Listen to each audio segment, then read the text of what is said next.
What happens when loving someone through addiction begins to destroy you? In this episode, author and therapist Candace Plattor shares how her recovery from addiction reshaped her understanding of codependency, boundaries, and what it really means to love someone struggling with substance abuse. Welcome to Happiness on Tap, where we bring you inspiring stories and practical insights for a happier, more fulfilling life. I'm your host, Leann Herron, and today we're diving deep into a topic that touches so many lives: addiction, recovery, and what it means to love someone who is caught in the cycle. My guest, Candace, is an addictions therapist, speaker, and award winning author of Loving an Addict, Loving Yourself: the top 10 survival tips for loving someone with an addiction. Her powerful work is rooted not just in clinical experience, but personal transformation. After being diagnosed with Crohn's disease in the 1970s, Candace spent over 15 years navigating her own journey with prescription drugs, marijuana, and alcohol addiction. Her eventual recovery ignited a passion for helping others, especially the loved ones who often suffer in silence. If you have ever felt confused, heartbroken, or exhausted by trying to support someone in addiction, this episode is for you. Let's talk about boundaries, hope, and the radical act of self care. Let's welcome Candace to the show. Candace, I am so honored to have you on the show. Thanks, Leann. I'm glad to be here. I have been waiting for a while for this conversation, so I'm glad Oh, it is neat. finally here. That's really good to hear. We'll go ahead and get started. Let's start with your personal journey. How did your experience with addiction begin and what led to your recovery? Mm, Wow. So I was diagnosed, as you said, with Crohn's disease. And Crohn's is an irritable bowel disease. It's like colitis or, one of those illnesses that are very difficult to manage. I was 23 when I was diagnosed, and I had been healthy before then, and my life just kind of, the way I knew it, kind of ended at that point because uh, I was on a cross country trip driving across Canada into the States when this hit me. And at first, I thought it was food poisoning or something like that, but it didn't stop. It just didn't stop. So the doctors at that point didn't know anything about Crohn's disease. It was a new disease on the block, and they gave me all kinds of medications. And even when they did know about Crohn's, they continued to give me medications like OxyContin, codeine, morphine, all the opioids. And I had been using pot since university and liked it and liked being high. And these drugs, these medications took away the bulk of the pain for me when, at least as soon as I took them for a while, they took away that for me. So I was glad to have them. And nobody told me that opioids, nobody told me about opioids, and nobody told me that opioids were addictive. And I had no idea. And of course, pot, that's not addictive, right? Wink, wink, right? So, I at that point, addiction wasn't on the radar the way it is now or the way it was when I decided to clean up.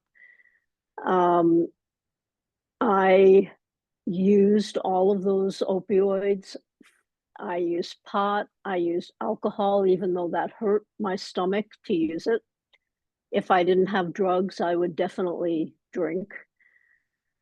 And I didn't realize that in the 15 years that I had been doing this, how lonely I was, how awful it was. You know, I just didn't really know that because I was too stoned to know that.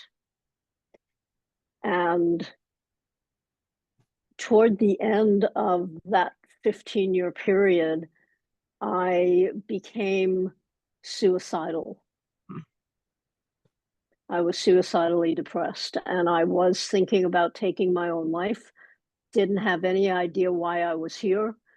All I know was that I was in pain all of the time, and life didn't seem to be a really good thing at that point. So what happened for me is that I'm in Vancouver, Canada, which is one of the most beautiful places in the world to live in. In Vancouver, we had an outpatient counseling program called Safer, and I went to it. I don't know how I got myself there. I don't know. I mean, I was just putting one foot in front of the other, and I went and talked to a psychiatrist there, and she suggested strongly that I sign myself into a psych ward and get some counseling and get what I needed. I didn't know. All I know was that if I didn't do something, I might not live through the day. So I said, yes, I would do that. I would sign myself in. I signed myself in, not knowing that they could keep me there, even though I was voluntary. Nobody told me that, but of course they did let me out.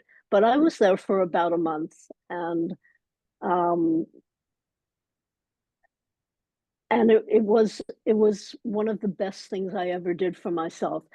And I'm not saying that it was an easy thing, because it definitely wasn't, but it was one of the better things that I've done, because I met two other people who were trying to get off drugs and alcohol in the psych ward. The psych ward at that point, this was 1987, and it looked like Cuckoo's Nest. I mean, there were gray concrete walls, it looked like that. Mm-hmm. So it wasn't a pleasant place to be. But these two people trying to get off drugs were going to 12-step programs every day. There was one right across the street every day. There were Alcoholics Anonymous meetings, and there were Narcotics Anonymous meetings, and I went to both of them. I started going to both of them. And that was the point of recovery for me. I knew that I did not want to be an addict. I found out that I was an addict. I did not want that life. I was pretty much willing to do what it took to not have that life. And I knew then, and I know today, that that is what it takes to recover from this, is making that choice. This is not something that we're powerless over. It's not something that, once an addict, always an addict. We're hopeless, we're helpless. It just isn't that. It's about making a decision. And once we make that decision, for a lot of people, they never go back on that decision. And 2 months ago in July, I celebrated 38 years clean and sober.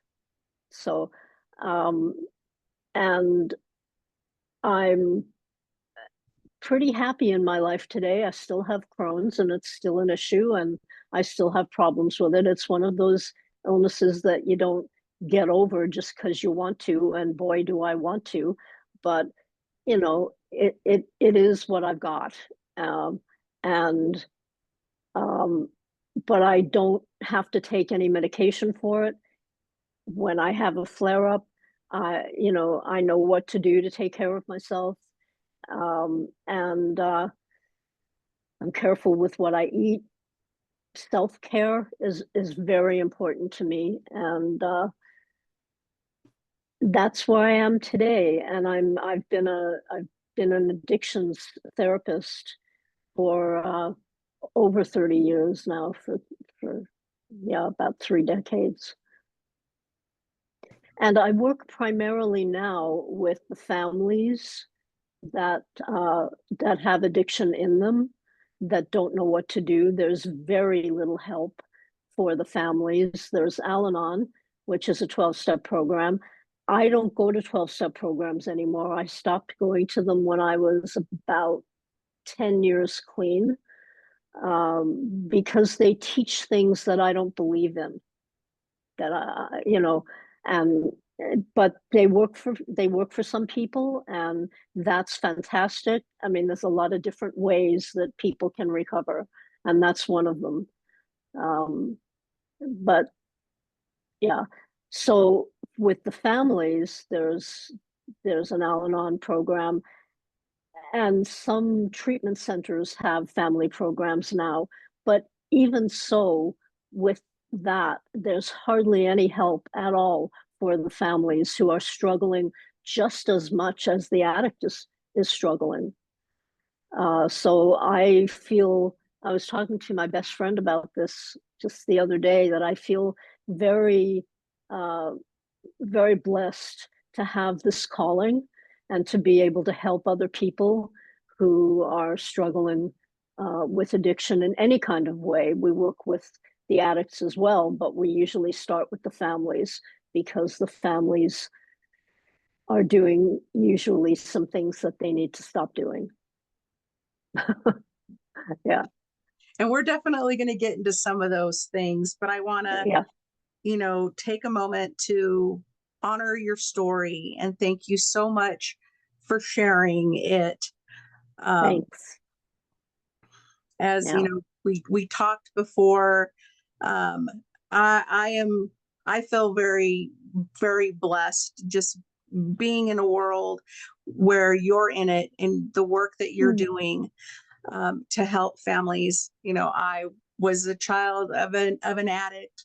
My dad lost his battle to alcoholism. Yeah. My ex-husband that I was married to for 20 years was an opiate addict for Ooh, 10 wow. years. That's a long time to be married to that. Yeah. Yeah, 10 of the 20 years, because he had gotten a back injury and workers' comp and pain management. That's all they would do was prescribe opiates. And, Yep. I think I shared a little bit about how I was even kicked out of being able to go with him to his doctor's appointments, because he'd go in and meet with his pain management doctor, and they would say, "So how are you doing today?" "Oh, I'm fine." And I would interject and say, "He's not fine. This is what's going on," whether it was side effects he was experiencing from all the different medications that he was on, or whether it was the mood swings or the violent tendencies that he was developing. But eventually they were just like, you can no longer come in to his appointments. And there really wasn't, at least to my knowledge, I mean, I did some family counseling for a while, but it really wasn't specific to living with an addict. Right. Exactly. And if you're living with an addict, and your counselor doesn't have a background in addictions, then it's not really going to get to the point that you need it to get to. It just won't. So Yeah. Yeah. Oh, yeah. I mean, being in a family like you were, uh, being married to somebody, it's a brutal situation. It's just brutal for the families. It's interesting because the addicts are able to sometimes, having been an addict also, I understand that, um, I understand what addiction is all about for sure. And I know that when there's an addict in a family, they don't suffer in the same way that the family is suffering because they get to be high, and the family generally isn't. Yeah. The family is usually feeling all those things that the addict needs to be feeling in order to recover, but isn't feeling those things, isn't isn't finding any of that kind of recovery in his own life or her own life. I'll probably use his because it's just an easier. It's just, but um, but the family, they feel everything. They think about everything. They're up at night. They're not getting any sleep. They don't know what to do, and they're doing some things, really important things, wrong because they don't know what else to do. It's not that they're bad people. It's not that they're stupid people or anything like that. It's that they don't know what else to do until they're told what maybe they could be doing. Hmm. And that's what I do. I, you know, at Love with Boundaries, that's my company, Love with Boundaries. Sometimes people say that it's love without boundaries. They get the name wrong. It's like, no, no, no. It's love with boundary. We need to love, and we need to have boundaries when we love. Um, but yeah, I know that being in a family with addiction can be just horrible. So I'm sorry you had to go through that. I'm just honored now and happy now that I don't have that Yeah, with my current husband. Um, neither of us drink. Um, he had some also addiction in his family, and so we both were just pretty content with just being us, and not having to have things to mask pain. I have come into leaning into things versus masking things, or yeah. becoming educated, which I always felt was my superpower. Even when I was trying to help him, was trying to educate myself and him.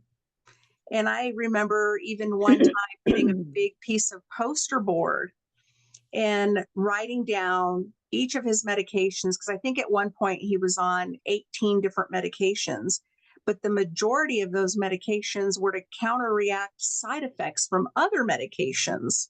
Yes. And so I would take the pamphlet that came with the prescription and I would go through the list of side effects. And so I'd write the prescription, write the side effects, and then I would draw arrows to, why he was having all these side effects that he had never had before. Um, Restless leg syndrome, um, ringing in his ears, just different things that I wanted him to see, like, this medication is causing these things, as well as the damage that the dose of ibuprofen that they had him on was doing to his kidneys. But the problem is, I mean, you would have been great in like a treatment center and doing education with the clients there, or that would have been like a perfect job for you. Uh, but the problem is that until he makes that decision that he's sick and tired of being sick and tired, when he, until he gets to that place, he's not interested. Nope. He would just rather use, go away from me, and let me be. Yeah, and So that's pretty much what happened, because he never hit the sick and tired of being sick and tired. Um, and I eventually had to leave for my own safety and the safety of our children. that's right. He lived in the world of, the doctor wouldn't be giving me these medications if I didn't need them. Right, exactly. And there was And just so it's kind of the doctor's fault too. It's anybody's fault that anybody's I fault can but his find. own. Yes. Anybody's fault. Yeah. Um, yeah. I was going to say something and I kind of lost my train of thought there, but yeah, that's how it is until they make that decision. But we're going to Yeah. go over, But people don't. I don't want people to get the wrong idea. Not every family, not every spouse or partner needs to leave the addict. Sometimes you do. Sometimes that's what it comes to that. But there are things that you can do first. There are ways that you can change the behavior that you've been using that isn't working, to see whether that can work. And oftentimes it does work. So, um, so when it becomes unsafe for children, when it becomes unsafe for people in the family, that's one thing. When you get to that place, you need to leave, or the addict needs to leave. Somebody needs to leave, you know. But there are things that you can try first. yeah. And I know we're gonna talk about some of those things, because that is the important information for the families. Like you Yeah, said, that's who you help, and these are the things that you work with these family members. yeah. Um, you've said before that loving someone with an addiction can be a lose-lose situation, because we tend to abandon ourselves in the process. Can you explain what you mean by that? Well, it's a codependent stance that's usually taken by the family members when they're dealing with an addict. And my simple definition of codependency is when you're putting somebody else's needs ahead of your own on a fairly consistent basis. So usually the family starts to do that when you've got an addict. They don't, I've said before, they don't know what else to do, so they do that. We call that enabling as well. So family members generally enable an addict, which can actually kill them. Enabling is not a good idea ever. Um, what happens when you enable and you put somebody else's needs ahead of your own, and you start to lose yourself, and the addict is already lost to the addiction, whether it's a substance or it's a behavioral addiction. The addict is lost in that addiction already until that stops.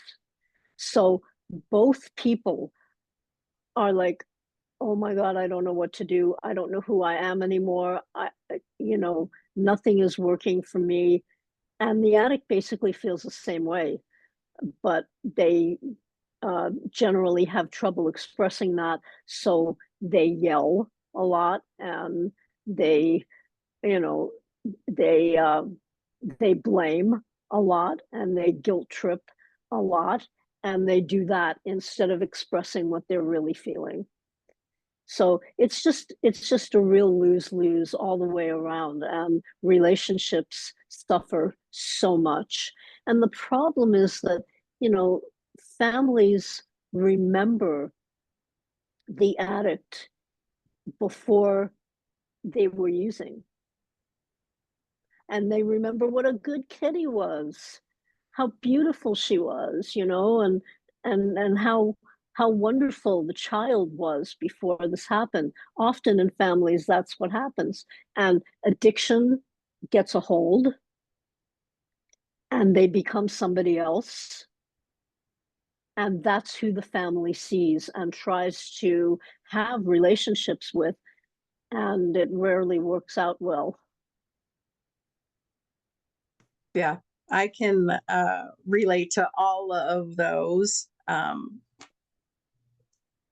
The enabling, I think, for me was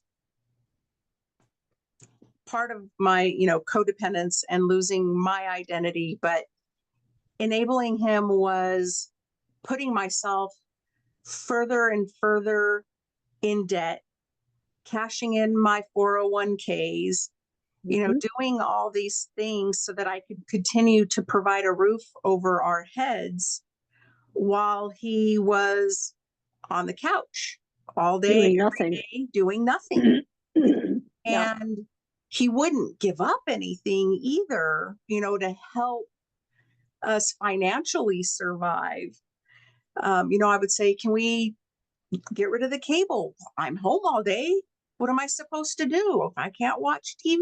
It was just, so of course I would just keep digging and digging my financial hole or our financial hole until I wasn't even making enough to provide a roof and groceries and gas. And, it just, there wasn't enough. So sorry, I interrupted you. Keep going. No, please go ahead. So I have a TEDx talk that people can find online, where I talk about the financial nightmare of what happens to families because they're paying the addict's rent if they're not, the addict may be living with them or living somewhere else, but they're paying the rent, they're paying the mortgage, they're buying the groceries, they're paying for their treatment, which can be very expensive, and all the things that you're talking about, while the addict kind of sits around and blames you for everything that they're going through. Not a good way to live. Yeah. Yeah. Thank you for bringing that up. I will definitely include that in the show notes, because I know that it's definitely not just me that experienced that financial nightmare. Yeah. We ended up losing our home, had to file bankruptcy. And, for me, I was an accountant for 20 years. Oh, yeah. You knew better, didn't you? You knew better. I was educated. I had worked hard. I had great jobs that provided financial stability. All I ever wanted to do was provide the best I could for my children. And then all of it was gone in one shot. We lost vehicles, we lost our home. And I had to start over from zero. Yeah. And the thing that you need to remember, that all families need to know, is if you keep enabling the addict, why on earth would they change anything? And this is why it's so dangerous for not only the family, but also for the addict. It keeps the addict stuck in addiction. When you enable an addict, you keep them stuck in addiction. It's not helping them come out of that. So, enabling can kill people. And we have a very enabling society that we live in. It's not just families that do it, it's all kinds of schools and institutions and businesses and just governments and all kinds of ways that we enable. We're seeing some of that play out in our politics today. I'm a dual citizen, so I get to talk about America a little bit, even though I live in Canada. I'm very interested in what's happening because we're looking at enabling, and it's not good for anybody. It's not helping anybody, and it's not helping the person who's being enabled. If a person is enabled, why should they change? Yeah, that is 100% a truth in that. And yeah, Yeah. we definitely see it. We see it here in our city, in our politics. I think there's a lot of good intention.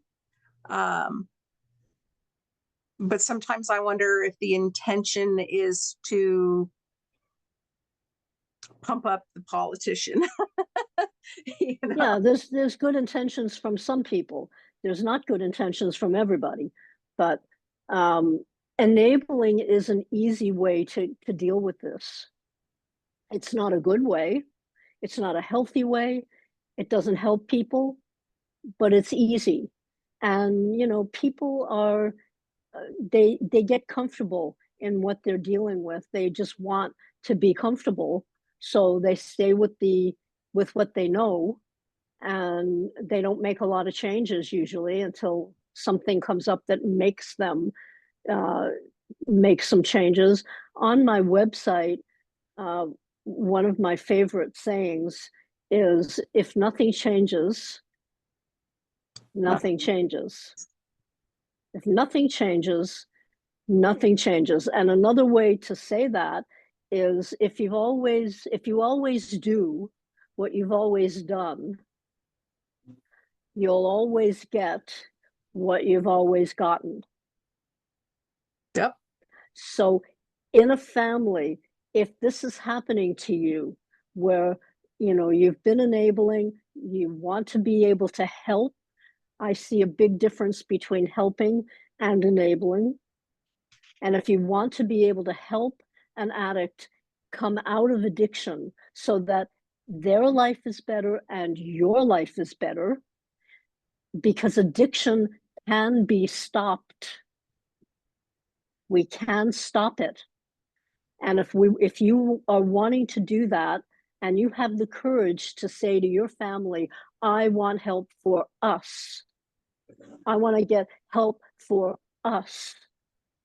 There are lots of places that an addict can get help if they want it. There are self-help groups, there's outpatient counseling, there's inpatient counseling, there's just all kinds of different ways that an addict can get help if they want it, when they're ready for that. When the family needs help, you need to stand up and have the courage to say, I need help in this family. We need help. We need help now. We've been doing this long enough. We're lucky she isn't dead, even though sometimes we think about that.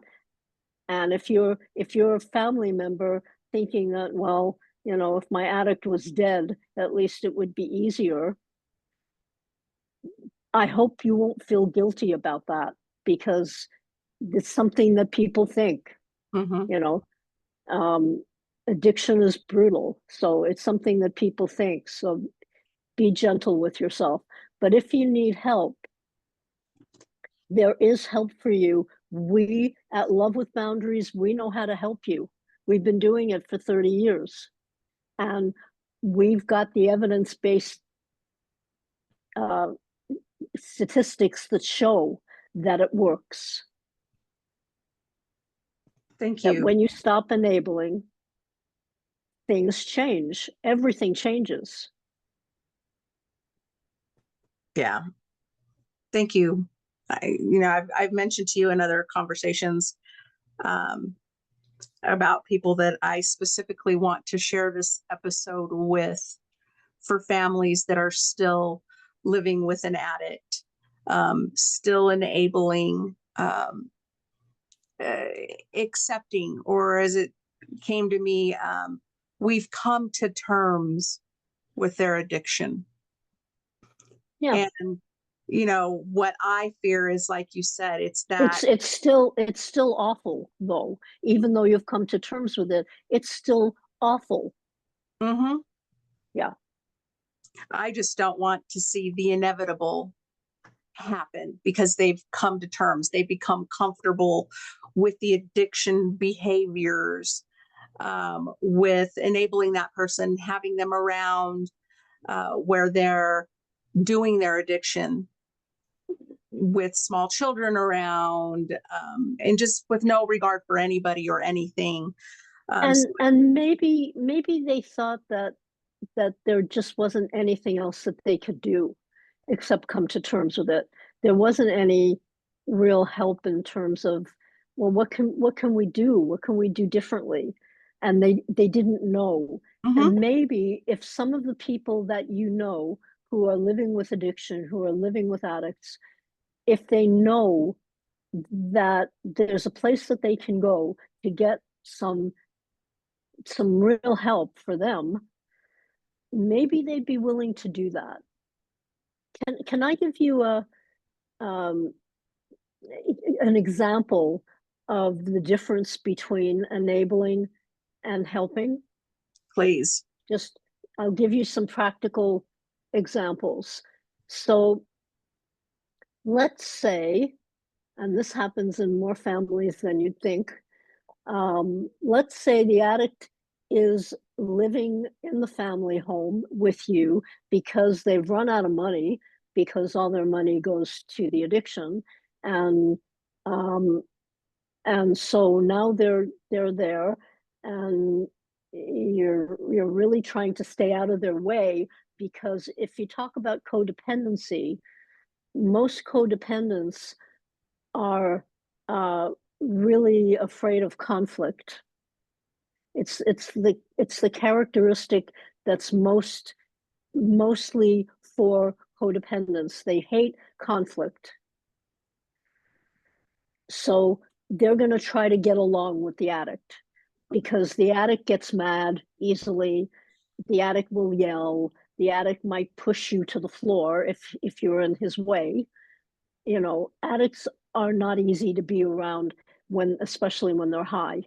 So um, so so the codependent person is trying really hard, and they're paying the rent, they're buying all the groceries, they're cooking the meals, they're doing the addict's laundry, they're doing all the stuff to just keep the addict satisfied, just to not make him angry, or her, but it's just easy to use him.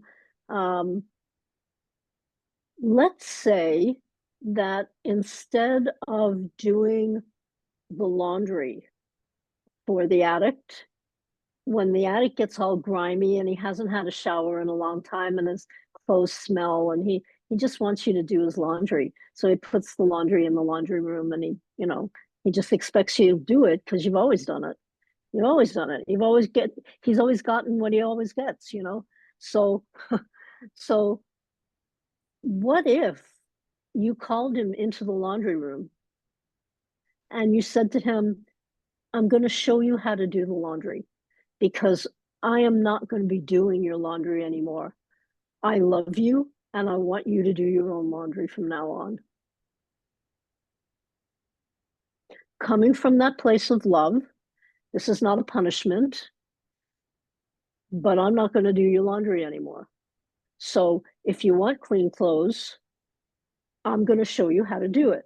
So what you do is you put your laundry into the washing machine, and then you scoop out this much detergent and you put it in, and then you push this button after you've closed the lid. You try it. How is that different than enabling? To me, that's very different. Very. What if you said to the addict, I'm still willing to buy the groceries because I know that you don't have any money right now, but I'm going to expect that you'll cook 2 meals a week, 2 suppers a week. If you want to eat here, if you want to eat these groceries that I'm buying, I'm happy for you to eat them, but I want you to contribute as well to this family.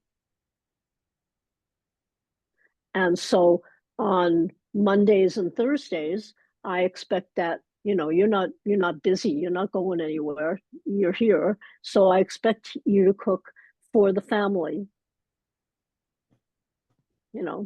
And if you don't know how to cook anything, let me know, and I will teach you how to cook something. What if we did that rather than say, "Hi, honey, dinner's ready"?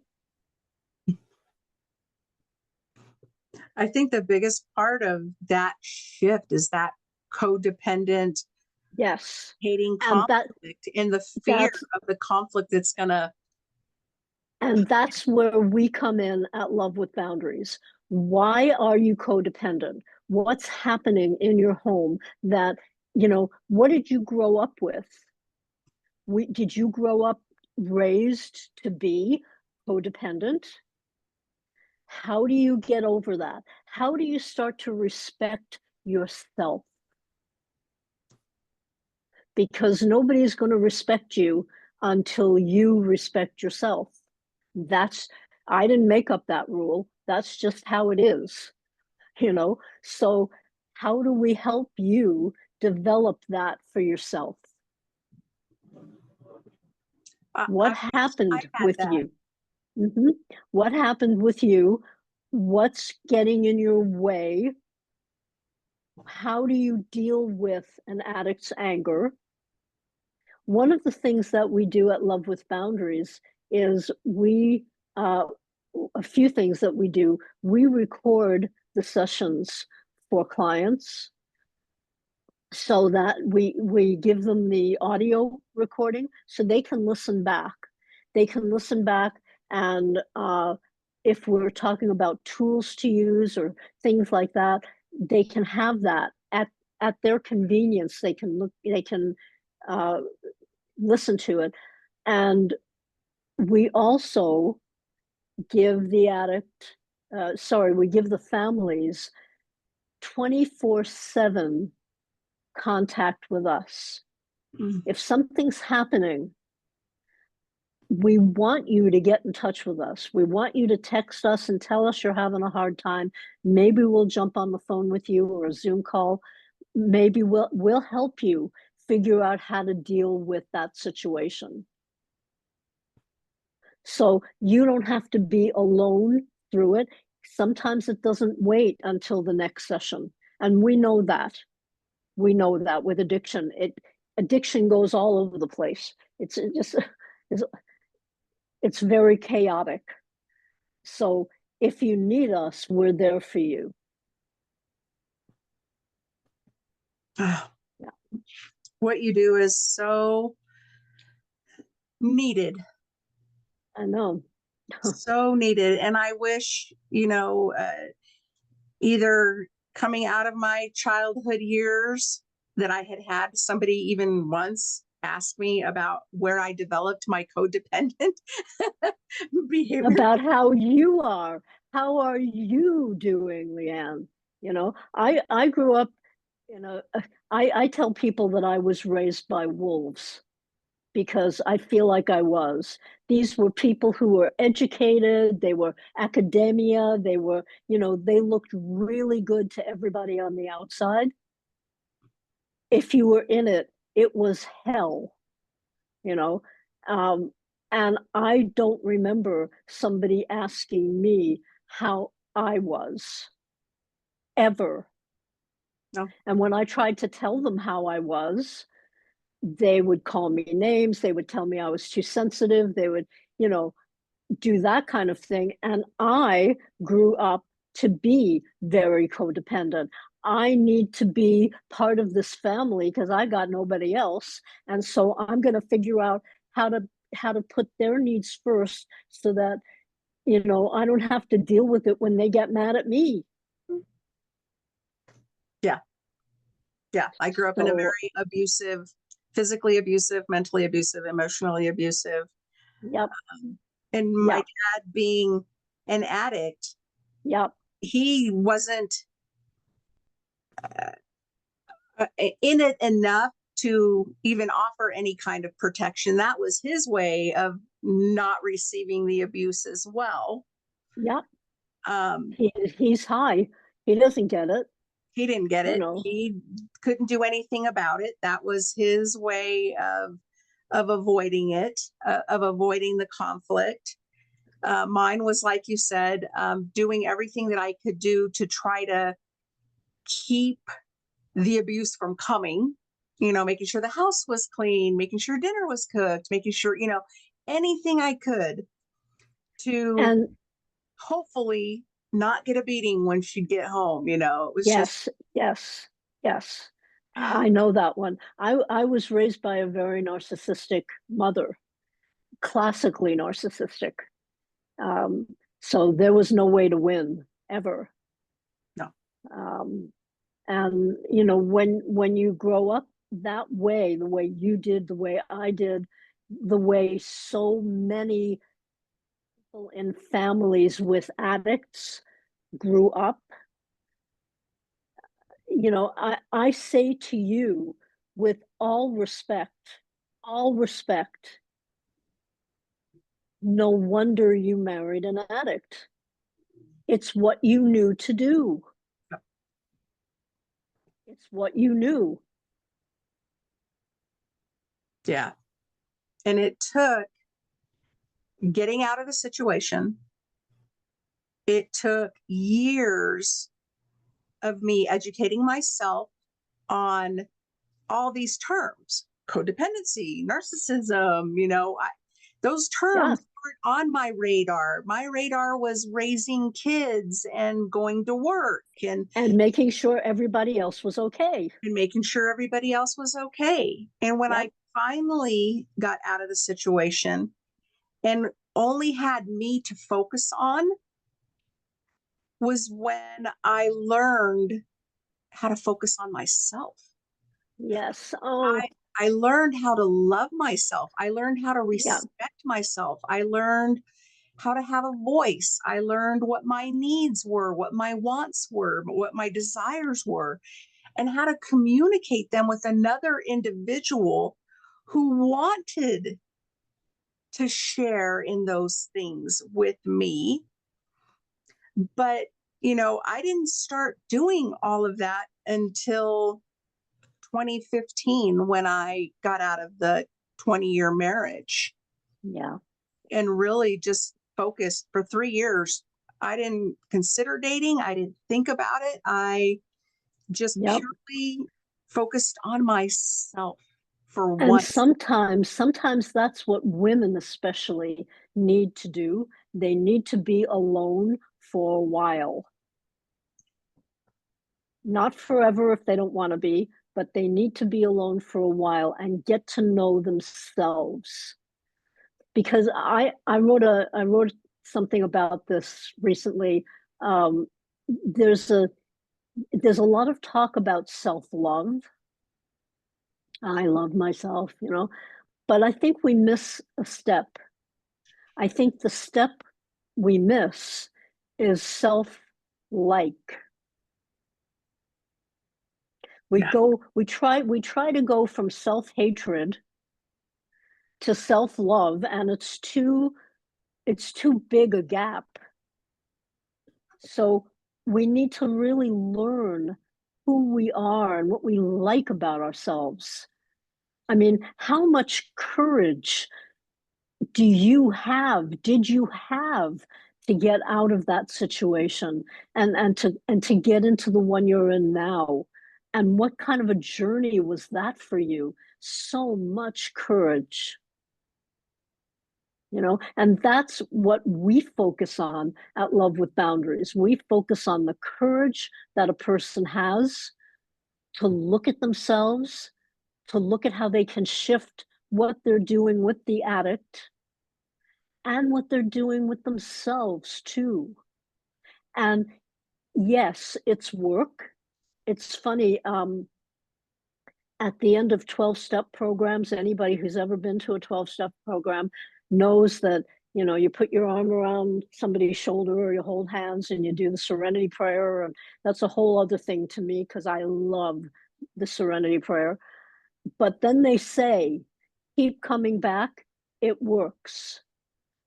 And there's another way to say that. Keep coming back, it's work. Ooh, I But love it's that. such good work. And there are so many wonderful, side effects. You were talking about side effects to this work that we're doing on ourselves, that it almost doesn't seem like work. This is what we should be doing.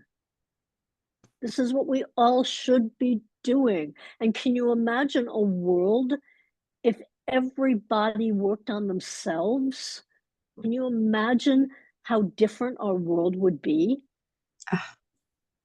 Can't even hardly imagine it because it is barely now. It seems like it is becoming a thing to work on yourself and to know that you have to do it and know that it's going to be a lifetime process. And Well, at least that's happening. At least people know that they have to do it. That's good. But yeah, I mean, you don't have to.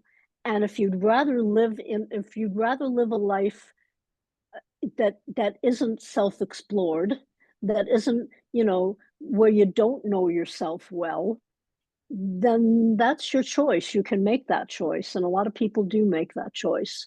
But if you want to really feel good about where you are in life, who you are, what your calling is, why are you here? That's what has to happen. And it's so exciting. It's so exciting to live that kind of life rather than the kind of life where you don't explore that for yourself. And the addict takes notice when you start doing that for yourself and you start taking care of yourself first. Oh my God, first, the addict takes notice of that. The addict kind of sits up and says, uh-oh, what I've been doing isn't working anymore. Maybe I better do it differently. And that's when we see the shift happening in families. And it's just the most amazing thing to see. And we see it all the time. We see it all the time with the families we work with. yep, I did that. The last 6 months of that 10 years of his addiction was when I started to focus on myself. I was like, okay, it doesn't matter if I'm here, if I'm not here, as long as dinner was done by a certain time, he didn't care, didn't even notice. No, that's We had right. a 2-story house, and I would basically be upstairs and he would be downstairs. And so Yeah. I threw myself into a health kick, and a lot of it was still part of my own struggles, thinking, well, if I change, he'll change. So, I threw myself into, okay, well, if I lose weight, But don't do it for that reason. but I did. Right, That's right, the right. story part I'm sharing here. I Yeah, went into that rabbit hole yeah. of thinking, if I change, He'll change. and Yeah, he'll change. And yeah. um, And that's uh, true. He might, but he might not. Don't do it for that reason. mhm. Don't do it. Don't take care of yourself for him. Take care of yourself for you. Yeah. And I Don't hope it even, don't would be even, a motivator. Like, let's do this together. Let's get you into the gym. Let's get you off the couch. You'll feel better. You won't hurt so much. You won't, and I tried everything there was to oh yeah, I can motivate. imagine you To, trying everything. Yep. I did. Except, Yep. yeah. Yeah. I tried all those things. So what are some of the common mistakes people make when we're trying to help a loved one who is struggling with addiction? Yeah, I think I think I've probably talked a bit about that already. The Mm-hmm. most common thing is when you put the addict's needs ahead of your own because you don't want conflict. And when you do that, it backfires. It totally backfires. The addict, an addict can go out on the street or to a party and die from an overdose. We see it all the time, unfortunately. We don't have to be seeing it, but we see it. I mean, it can, I guess what I'm saying there is we can stop that from happening. But an addict can also overdose in your house. An addict can overdose anywhere. And when you're enabling an addict, you're basically you're setting them up to, it's like we're killing them with what we're calling love. And people get that word really tangled up. You know, how is it loving to do anything that's going to keep an addict stuck in addiction? How is that a loving act? Let's love the addict to life. Let's teach them how to cook. Let's teach them how to respect us. Let's teach them what the world out there is really like. Let's teach them that if they're going to be in our house, they're up by 7:30 every morning. They're ready by 8:30 to go out the door to either be in a program or be in school every day, or they don't get to live here.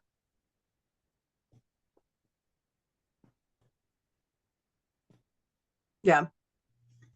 Is that, And I'm sorry, go ahead. yeah, those are the things that need to change in order for everything to change. Because if you always do what you've always done, you'll always get what you've always gotten. And if nothing changes, nothing changes. It just doesn't change. And if that's the life you choose, you have every right to choose that. You have every right to live that life, but you don't have to. And for the people who don't want to anymore, I want to meet them. Thank Sorry, you. you were going to ask me a question. Well, what you were talking about in your book, Loving an Addict, Loving Yourself, it's the top 10 survival tips. Yeah, can I hold it up? Can I just show people what it? Yeah. Such a beautiful cover. Yeah, it's the butterfly who, you know, it's not that butterflies are so beautiful, which they are. It's that a butterfly has to go through so much to become a butterfly. And they start out as a caterpillar that little boys and girls love to step on. You know, nobody respects the caterpillar. And what the caterpillar has to do to become that butterfly that everybody respects, everybody loves a butterfly. That's the symbology of it for me, is what you have to go through to get there. Because I've been there. I've been through it to get here. And I like here. Here is much better than there. Yeah. So what are you asking? Could you, and I'm thinking that what we were just discussing, you know, teaching them, like, this is how it's going to be. These are the changes that are expected. Yep. This is how it's going to be, love with boundaries. Your Yeah. survival tips. Yep. And I know you have 10. I'm sure we've covered a couple of them. Is there any that you want to add to our conversation? Yeah, I think I love all of them. The ones that we've talked about are the ones that I find like the most important, not to enable, to learn how to help instead, and self-care, which is the longest chapter in the book. Another one is don't give in to manipulation. Addicts know how to manipulate you.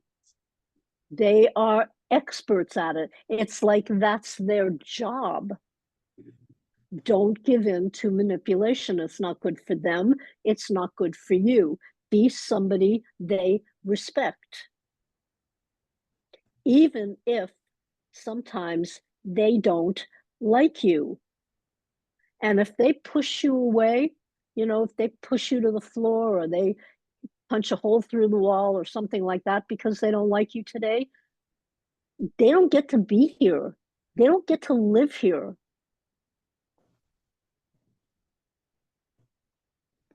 The boundaries have, and I talk in the book about ways to set boundaries. We've got to figure out what your boundaries are, and they might be different from another family's boundaries. And how do you say that from a place of love, not from a place of, I hate you, you're an addict, and you're horrible. And you don't want to set a boundary that way. You want to say, I love you. I love you so much that I am not willing to support you in your addiction anymore. That's how much I love you. I am not willing to do that anymore. That's what we need to say to addicts. We don't need to say to addicts, use some more, lie down and sleep all day and be up all night and, do what you want because I'm afraid of you. I love you. I'm willing to do the hard things. I'm willing to tell you no. And that's the hardest word for an addict to hear is no. They don't like that. Yeah.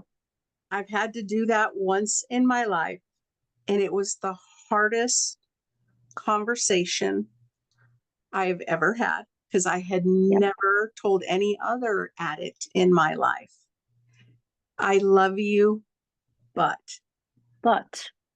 And the I answer have was, boundaries. no, I can't continue to enable you. I can't continue. No, it's not I can't. It's I won't.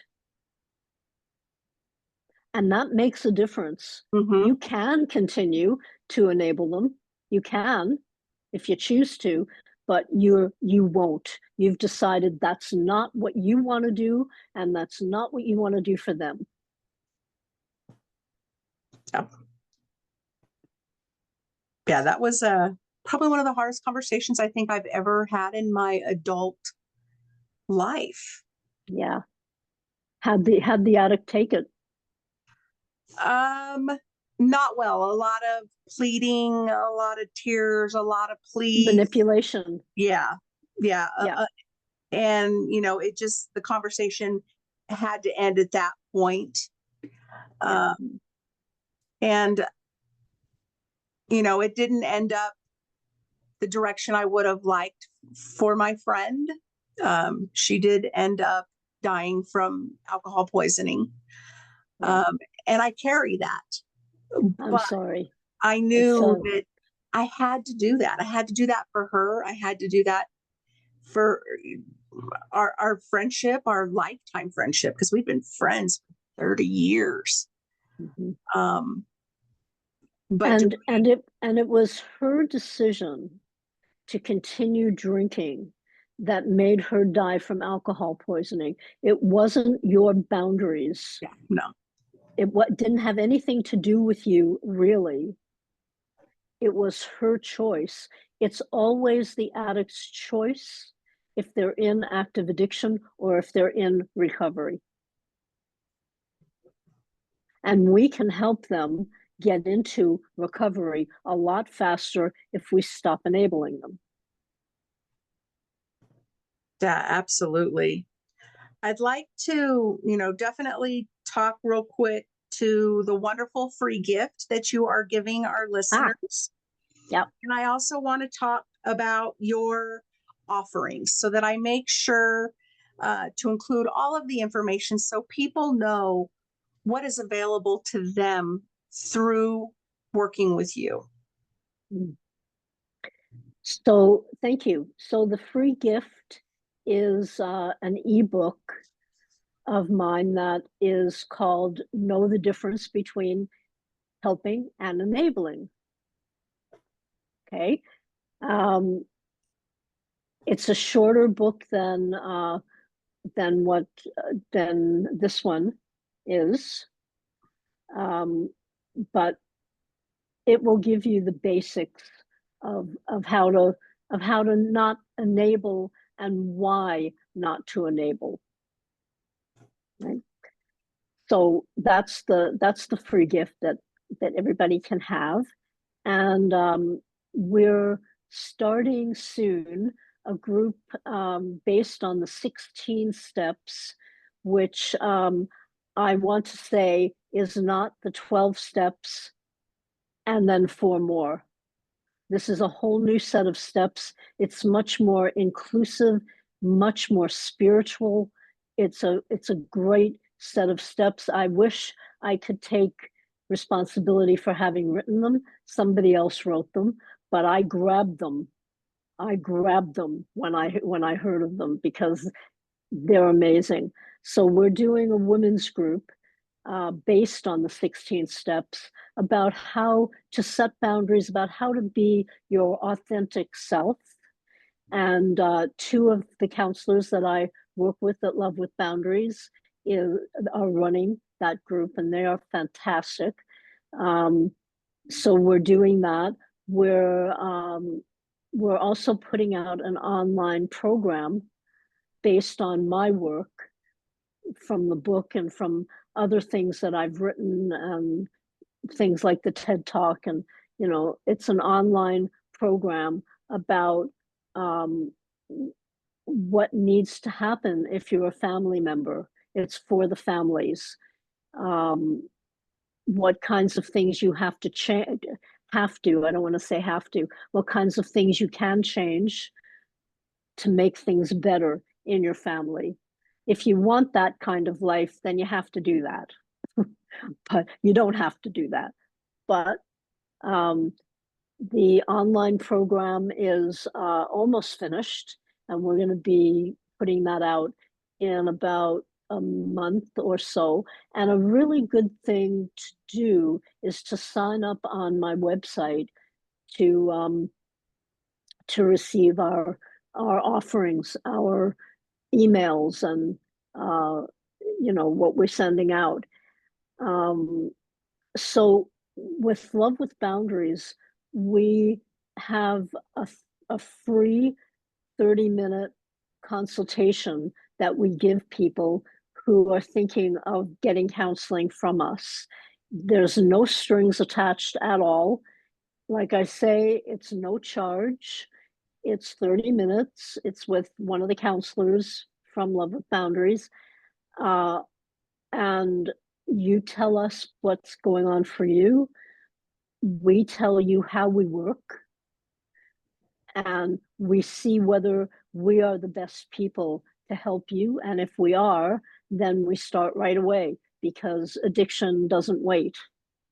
So we'll start as soon as you're ready to start.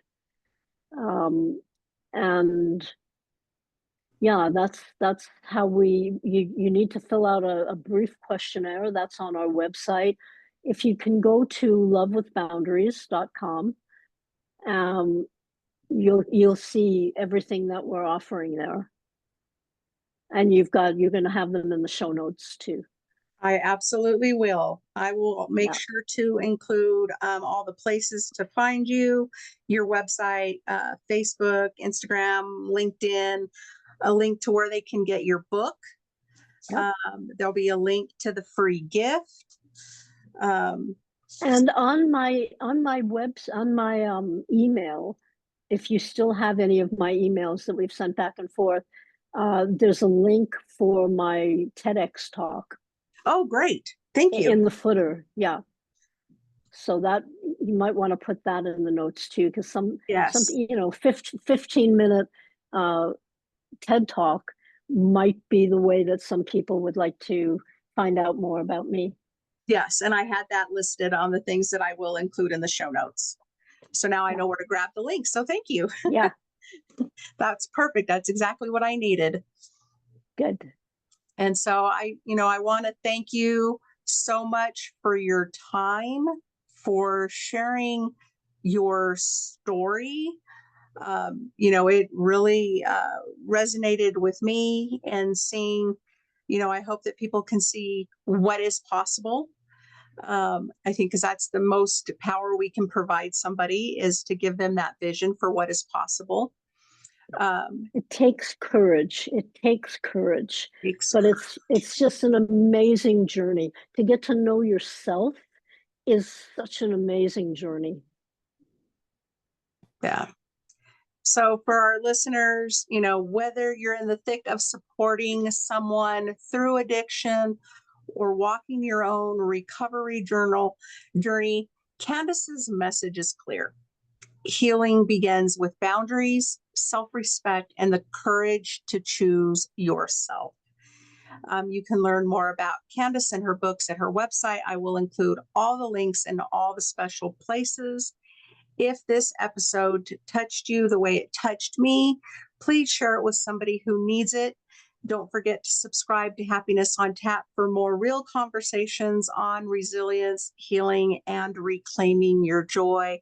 And Candace, thank you so much for coming on the show, for sharing your story, and for sharing about the wonderful work you do with the people that need it the most. Thank you. Thanks, Leann. Thanks for this opportunity. And everybody that's listening, yeah, I'd love to meet you if you're ready. Thank you so much for your time.